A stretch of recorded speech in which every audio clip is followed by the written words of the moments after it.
नमस्कार, the wire में आपका स्वागत है। मैं हूँ आरफा खानम शेरवानी। ये बहुत ख़ास स्वागत है आपका क्योंकि ये भारत में नहीं, मैं यूनाइटेड किंगडम में हूँ और यूनाइटेड किंगडम के अलावा भी सिर्फ लंदन में नहीं, मैं यहाँ ऑक्सफोर्ड में हूँ।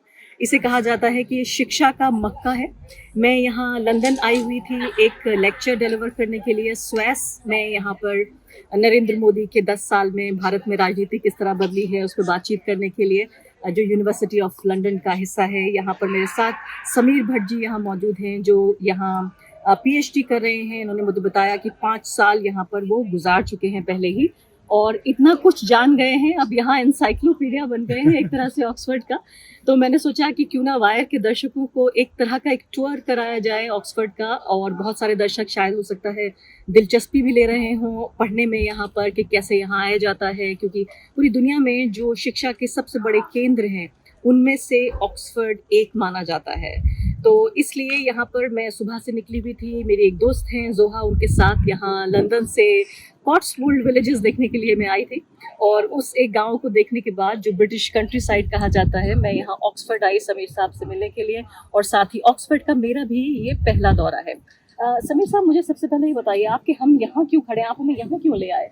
ये यहाँ की एक आइकॉनिक बिल्डिंग है और इसको रैटक्लिफ स्क्वायर कहते हैं इस जगह को। ये जो हम मेरे पीछे है ये रैटक्लिफ कैमरा है, एक लाइब्रेरी है। इसके राइट साइड में ऑल सोल्स कॉलेज है। ऑल सोल्स कॉलेज की एक खासियत ये है कि ये आप समझ लीजिए कि ऑक्सफोर्ड का भी ऑक्सफोर्ड है। तो आप जब ऑक्सफोर्ड में एडमिट हो जाते हैं उसके बाद एक एग्ज़ाम लिखते हैं आप ऑल सोल्स में दाखिला लेने के लिए।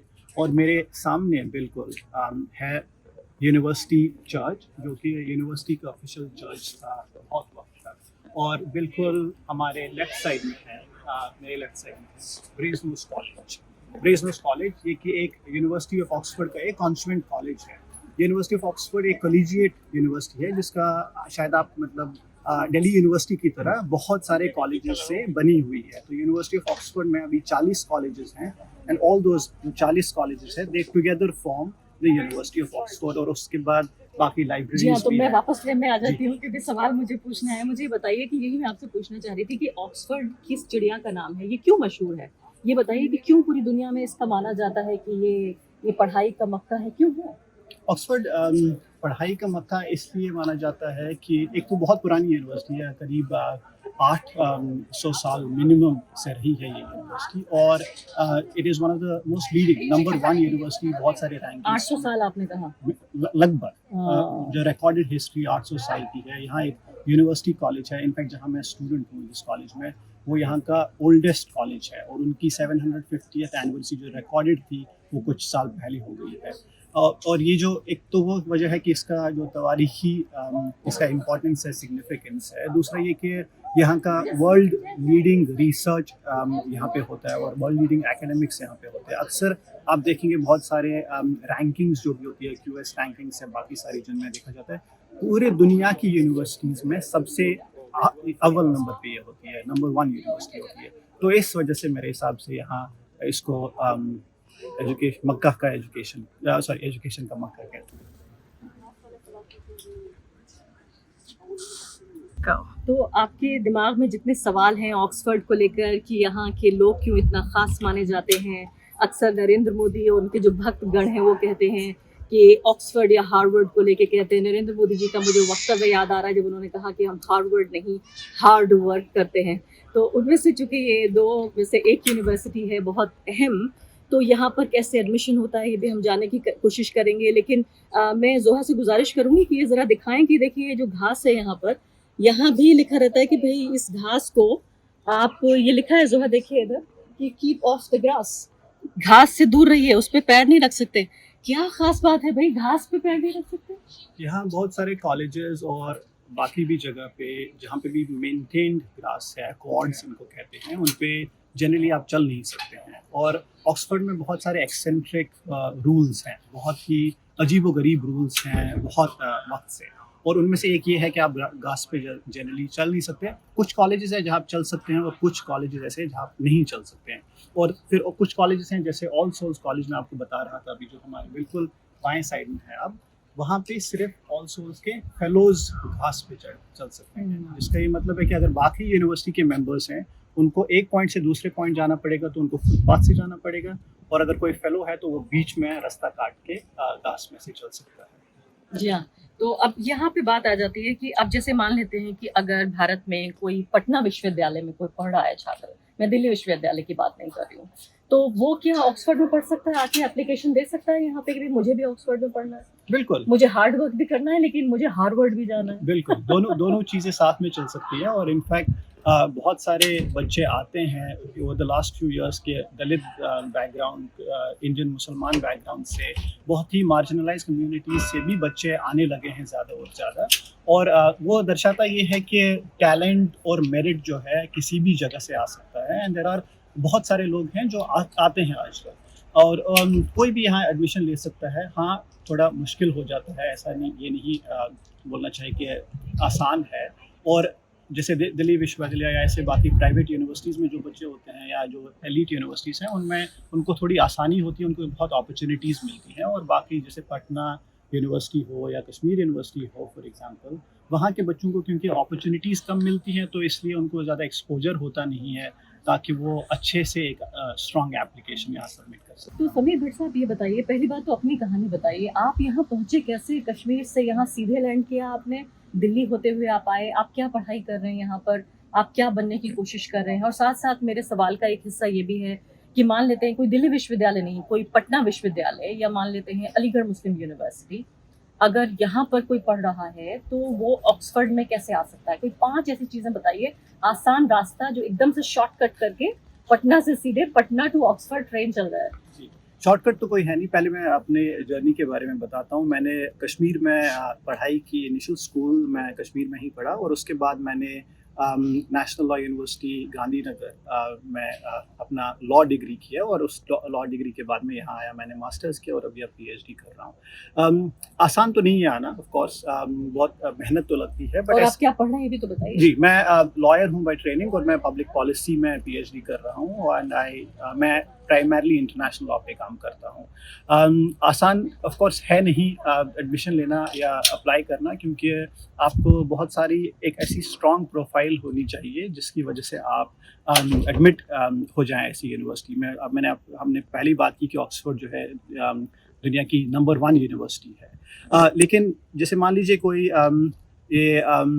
पटना यूनिवर्सिटी का कोई बच्चा हो, अलीगढ़ मुस्लिम यूनिवर्सिटी का कोई बच्चा हो, ऐसा ये नहीं कि नहीं आते हैं, बच्चे आते हैं वहाँ से। इनफैक्ट मेरे एक बहुत ही क्लोज दोस्त हैं जो अलीगढ़ मुस्लिम यूनिवर्सिटी से ऑक्सफोर्ड आए हैं, लेकिन जितने लोग आते बहुत कम होते हैं कंपेयर टू जो बाकी पॉपुलेशन है हिंदुस्तान की। ख़ास तौर पे मार्जिनलाइज्ड कम्युनिटी से दलित, बहुजन, आदिवासी या मुसलमान बच्चे कम आते हैं, क्योंकि उनके पास वो रिसोर्सेज नहीं होते हैं अंडरग्रेड में जिनसे उनकी प्रोफाइल बढ़ जाए। तो अब अगर आप 5 चीज़ें जानना चाहते हैं जो इंसान को करनी चाहिए ताकि उनको यहाँ एडमिशन मिल जाए। मैं ग्रेजुएट लेवल की बात करूँगा, जिसको हम इंडिया में पोस्ट ग्रेजुएट डिग्री कहते हैं और पीएचडीज़ कहते हैं। उसमें एक चीज़ ये होगी कि आप अपनी जो आपका एकेडमिक्स है वो कंसिस्टेंटली अच्छा रखें, क्योंकि उसका कोई और भी सब्स्टिट्यूट नहीं है। दूसरा ये है कि आप बाकी अपॉर्चुनिटीज़ को एक्सप्लोर करें, चाहे वो मान लीजिए इंटर्नशिप्स हो, रिसर्च असिस्टेंटशिप्स हो। ये सारी चीज़ें जो है ये दर्शाती है कि आपने अपने एकेडमिक्स के बियॉन्ड भी काम किया है। तीसरा मेरी पर्सनल ओपिनियन ये है कि अगर आप पढ़ते हैं बहुत ज़्यादा हैं और उसके बाद थोड़ा थोड़ा लिखना स्टार्ट करते हैं, चाहे ब्लॉग हो या कोई एक चीज़ हो, वो करें। चौथी चीज़ ये होगी कि आप जो है जिस भी आप टॉपिक पे, जिस भी आप कोर्स में इंटरेस्टेड हैं, उसके रिलेटेड और उसके रेलेवेंट काम करें, चाहे वो अगेन रिसर्च असिस्टेंटशिप हो, इंटर्नशिप हो या कोई और हो। और लास्ट चीज़ ये भी होगी कि ये ऐसी यूनिवर्सिटी जो है ये सिर्फ एक वो जो एक ही फोकस का इंसान होता है उसको नहीं जनरली पसंद करते। ये चाहते हैं कि एक ऑल राउंड और वेल राउंडेड पर्सनैलिटी वाला स्टूडेंट आ जाए। तो बाकी मतलब कम्युनिटी सर्विस, एक अच्छा नागरिक हो, एक अच्छा कॉन्शियस सिटीजन हो, चाहे आप वो कम्युनिटी सर्विस से दिखाएं, वॉलंटियरिंग से दिखाएं, चाहे आप वो स्टूडेंट पॉलिटिक्स में इन्वॉल्व हों। चलिए, बहुत सारे पॉइंट्स आपने बता दिए, और खास ये बात भी है कि ये पूरा एक शहर है बाकायदा जो यूनिवर्सिटी के नाम पे बना हुआ है, और यूनिवर्सिटी से ही अफिलिएटेड बहुत सारे कॉलेजेस हैं यहाँ पर। मुझे और बहुत सारे लोगों को शायद ये एहसास था कि एक बड़ी बिल्डिंग होगी, एक यूनिवर्सिटी होगी, लेकिन पूरा शहर ही बना हुआ है। सैकड़ों साल का इसका इतिहास है। दूसरी बिल्डिंगों की तरफ चलते हैं और दर्शकों को दिखाते हैं कि क्या कुछ है ऑक्सफोर्ड में। बिल्कुल। और इनफैक्ट अगर आप देखें, अगर आप चाहें कभी ऑक्सफोर्ड यूनिवर्सिटी आना और आप चाहें कि आपको एक बड़ा सा बोर्ड मिल जाए जो यूनिवर्सिटी ऑफ ऑक्सफोर्ड नहीं मिलेगा। जिस पे यूनिवर्सिटी ऑफ ऑक्सफोर्ड लिखा हो और आप दाखिल हो जाएं, ऐसा नहीं मिलेगा, क्योंकि ये एक बहुत ही स्प्रेड आउट कॉलेजिएट यूनिवर्सिटी। और चलते हैं और मुझे अभी तक बहुत खूबसूरत चीज ये लगी कि जो चैपल यहाँ पर था, गिरजाघर कह सकते हैं, एक तरह का चर्च का छोटा हिस्सा, एक चैपल वो था, वो भी कितना खूबसूरत था, वो भी बहुत अच्छा लगा। तो इस तरह की जो पुरानी तहजीब है, और मैं चूंकि AMU की छात्रा रही हूँ, मैं ऑक्सफोर्ड तो नहीं आई, लेकिन AMU का जो पूरा मॉडल है, सर सैयद अहमद खान यहाँ पर आए थे, उसके बाद उन्होंने पूरे मॉडल को देखा और उसी की तर्ज पर बिल्कुल वही तहजीब, वही तरह का मैं कहूँगी एक स्ट्रक्चर, एक ढांचा बनाने की कोशिश की। और कई बार यहाँ से गुजरते हुए, चाहे आपने वो गाउन और टाउन वाली स्टोरी सुनाई थी जो कैमरे पर दर्ज नहीं हुई है, वो भी अलीगढ़ की याद दिलाता है कि कैसे यहाँ गाउन पहन के हर जगह जाना होता है। वहाँ भी अलीगढ़ मुस्लिम यूनिवर्सिटी में ये बराबर ट्रेडिशन रहा है कि शेरवानी वहाँ पहनी जाती है और चप्पल पहन के आप डाइनिंग हॉल तक नहीं जा सकते, वहाँ भी जूते पहनने होते हैं। इसके अलावा जो हॉल्स के नाम है अलीगढ़ मुस्लिम यूनिवर्सिटी में, वो भी इसी तरह से जैसे ऑक्सफोर्ड की तर्ज पर बने हुए हैं। तो आप सोचिए कि 100 साल से भी ज़्यादा जो इस यूनिवर्सिटी, पुरानी यूनिवर्सिटी हुई है, और उसको किस तरीके से उस वक्त में सर सैयद अहमद खान ने इतनी दूरअंदेशी दिखाते हुए वो यहाँ का दौरा करके गए, और उसके बाद उन्होंने 1857 के बाद किस तरीके से पहले स्कूल को सेटअप किया, फिर वो MAO कॉलेज बना, और उसके बाद आखिरकार वो यूनिवर्सिटी बनी। तो आज फिर जीने की तमन्ना है, आज फिर पढ़ने का इरादा है। बैग वैग लेके मैं यहाँ आ गई हूँ, लगता है कि यहाँ से वापस ना जाऊँ, यहीं पे किसी कोर्स में एडमिशन ले लेती हूँ। अब इतना भी आसान नहीं है, आप जानते हैं द वायर में मेरी जिम्मेदारियाँ हैं, भारत में पत्रकारों की कमी है, और आप लोग चाहते हैं कि मैं अब कई देशों का दौरा करके वापस लौटूँ और ख़बरों पर ध्यान दूँ। मैं समझती हूँ इस बात को। अब यहाँ ये बहुत खूबसूरत एक पूरा कॉम्प्लेक्स है, हम यहाँ पर आ चुके हैं, और इसमें कई जगह मैं देखी हूँ, अलग अलग जगह लैटिन में लिखी हुई चीज़ें हैं ये, और ये इमारत भी बड़ी पुरानी बताई जा रही है। और इसके साथ साथ एक बात जो मुझे बहुत फैसिनेट कर रही है वो ये कि ये अभी एकेडमिक सेशन भी नहीं है, यानी क्लासेस भी अभी शुरू नहीं हुई हैं, कुछ दिन हैं अभी शुरू होने में क्लासेस, उसके बावजूद भी यहाँ लोगों का हुजूम आ रहा है, जा रहा है। तो इस बिल्डिंग के बारे में बताइए, और उसके अलावा इसमें कुछ तस्वीरें भी हम आपको दिखाएंगे कि इतना खूबसूरत आर्किटेक्चर है।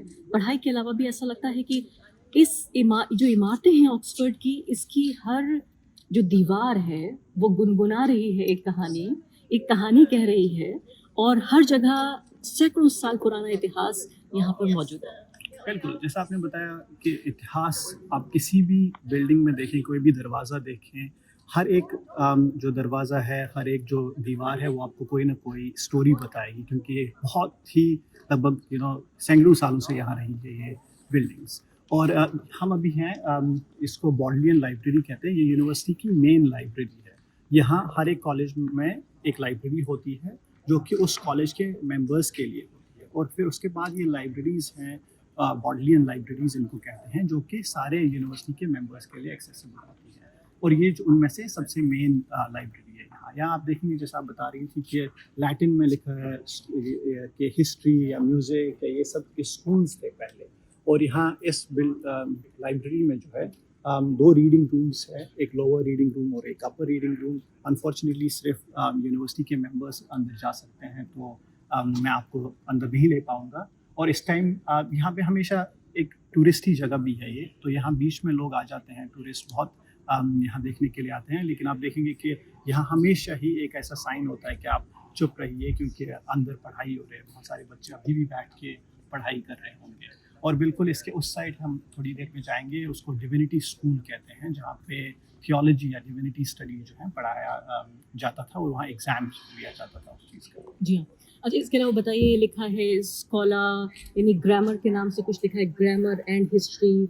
इसके अलावा यहाँ म्यूज़िक का नाम लिखा हुआ है, तो ये ग्रामर, हिस्ट्री, म्यूज़िक, और इसके अलावा जो डिविनिटी आपने स्कूल कहा, वहाँ भी हम पहुँचेंगे। जल्दी से हमें ये बता दीजिए कि ये ग्रामर और हिस्ट्री का क्या खेल है। जी, ये पुराने स्कूल्स थे यहाँ पे, जहाँ पे ये चीज़ें, जैसे म्यूज़िक का स्कूल था, नेचुरल फिलॉसफी का स्कूल था। अब इनका तो ऐसा कोई सिग्निफिकेंस सच नहीं है, क्योंकि अब ये पूरी एक लाइब्रेरी है, और कोई भी हर एक डिसिप्लिन का यहाँ बच्चा आ सकता है और वह यहाँ पढ़ाई कर सकता है। लेकिन पहले ये जो है इस तरह से स्टार्ट हुआ कि ये पर्टिकुलर अपने अपने सब्जेक्ट से स्कूल है। उनमें से यूनिवर्सिटी में one of the main subject जो है पहले जो पढ़ाया जाता था इतिहास में, अगर हम देखेंगे तो डिविनिटी स्टडीज, थियोलॉजी पढ़ाया जाता था, और वो उस धर्मशास्त्र, बिल्कुल धर्मशास्त्र जो पढ़ाया जाता था। आइए डिविनिटी स्कूल लेके चलते हैं जोहा इनको, और दिखाते हैं दर्शकों को कि यहाँ क्या पढ़ाई होती है, कौन सा धर्मशास्त्र यहाँ पढ़ाया जाता है, कौन से जो शंकराचार्य हैं वो पढ़ाते हैं यहाँ पर।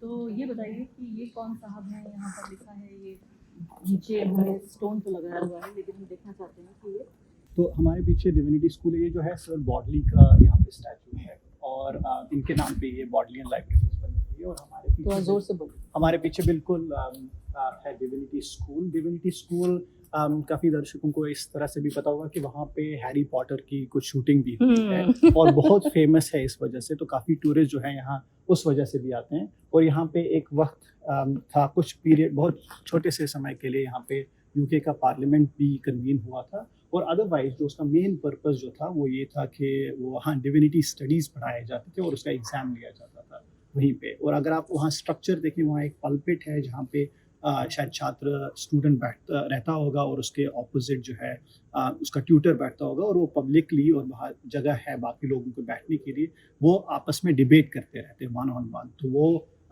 डिविनिटी स्कूल है अभी अनफॉर्चुनेटली। तो आइए चलिए जरा एक बार कुछ तस्वीरें अंदर की दिखा देते हैं, जो है इसमें दिखाएंगे। ये थोड़ा सी तस्वीर यहाँ भी हमें देखने को मिलेगी।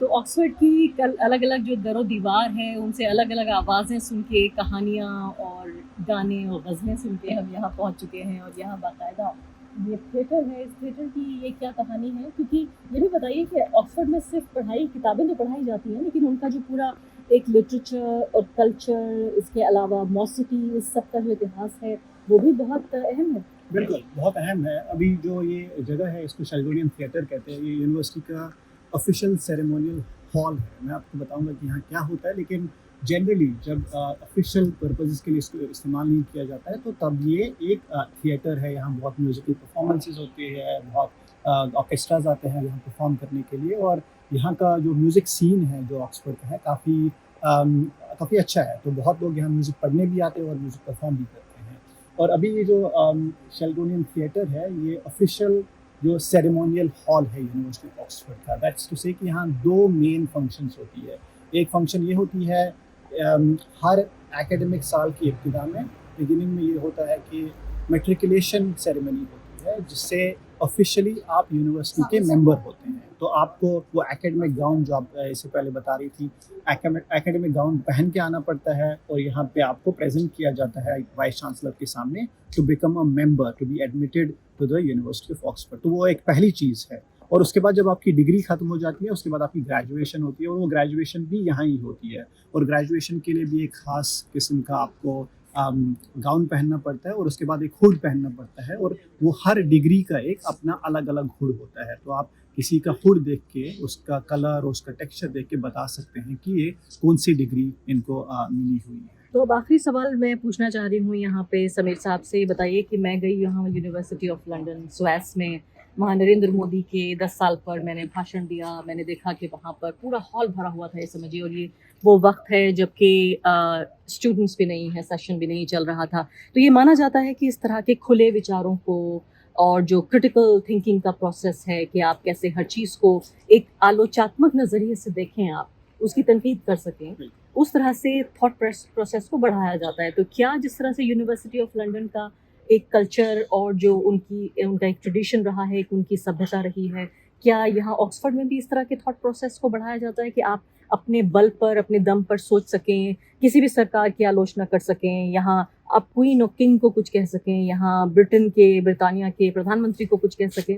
बिल्कुल। इनफैक्ट ऑक्सफोर्ड ही नहीं, यूके की या बाहर की सारी यूनिवर्सिटीज़ का एक मकसद यही होता है कि वहाँ जो पढ़ने वाले लोग हैं, वहाँ जो काम करने वाले लोग हैं, वो ओपन माइंडेड हों, वो क्रिटिकल हों, वो जो भी उनको बताया जाए वो उसको फेस वैल्यू पे ना ले, उसको क्वेश्चन करें, और वो एक जो क्रिटिकल थॉट जो है इंसान में वो पैदा करे। और वही यहाँ पे भी है। इनफैक्ट हम लोग भी काफ़ी यहाँ पे इवेंट्स करते हैं, टॉक्स करते हैं, जो कि बहुत क्रिटिकल होते हैं। और कभी ऐसा ये नहीं है कि आप किसी बात पे या किसी विषय पे बात कर सकते हैं और किसी पे नहीं कर सकते हैं। जनरली ऐसा कुछ नहीं होता है। और जैसे नहीं तो क्या आप कह रहे हैं कि इसका मतलब किसी को जेल नहीं जाना पड़ता कुछ कहने के लिए, ट्वीट करने के लिए आपकी गिरफ्तारी नहीं होती, बिल्कुल भी आपके ऊपर देशद्रोह का मुकदमा भी नहीं चलता?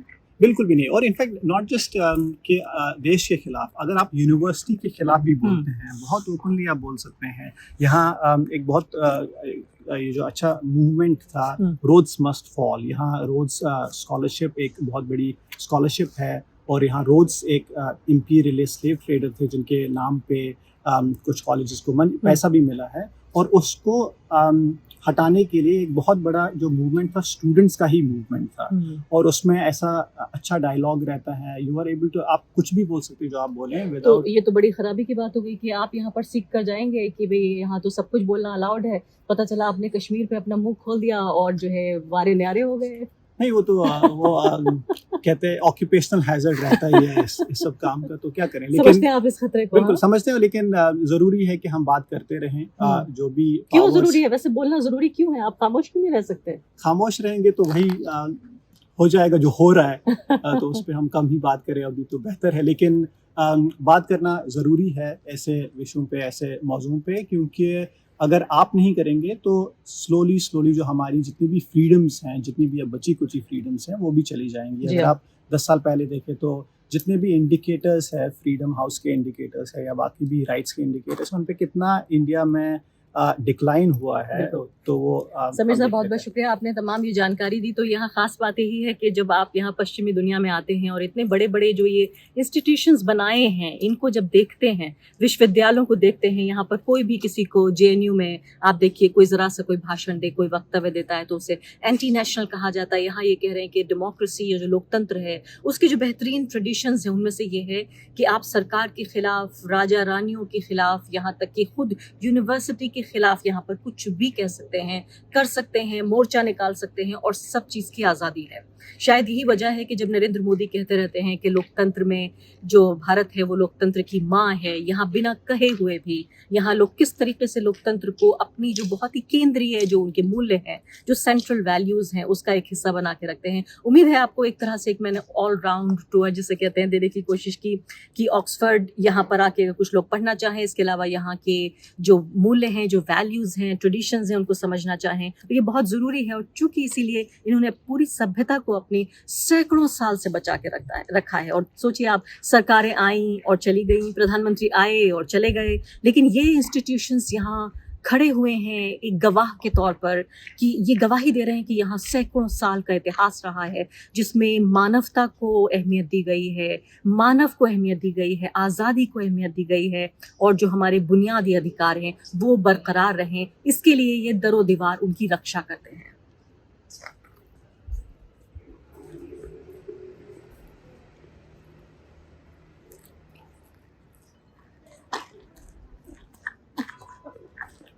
तो ये सेंट हिल्डास कॉलेज है, ये एक विमेंस ओनली कॉलेज था। अब 2008 में शायद ये लास्ट कॉलेज है जिसने मेल स्टूडेंट्स को भी एडमिट किया। यूनिवर्सिटी में जो है काफ़ी वक्त तक औरतों को एडमिशन नहीं मिलता था, और उसके बाद कुछ जब स्टार्ट हुआ औरतों को एडमिशन मिलना तो वो विमेंस ओनली कॉलेजेस में था। So this was one of them, और उसके बाद ये अब कोएड कॉलेज बन चुका है।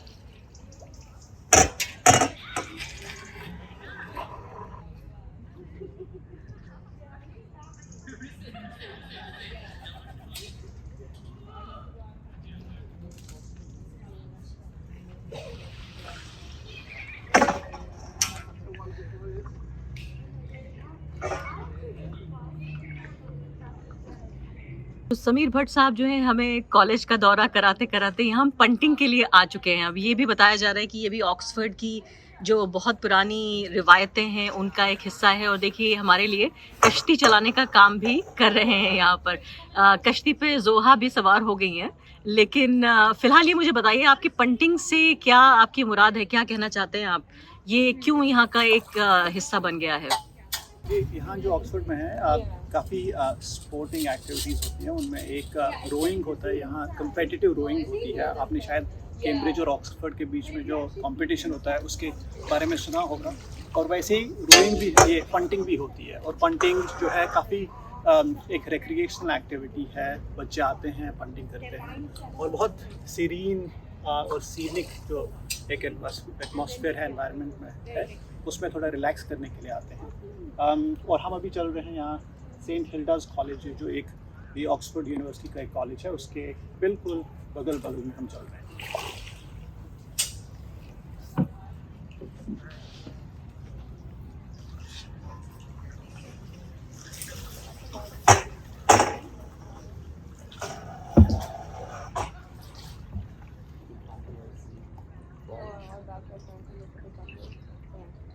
So the system in Oxford is quite unique.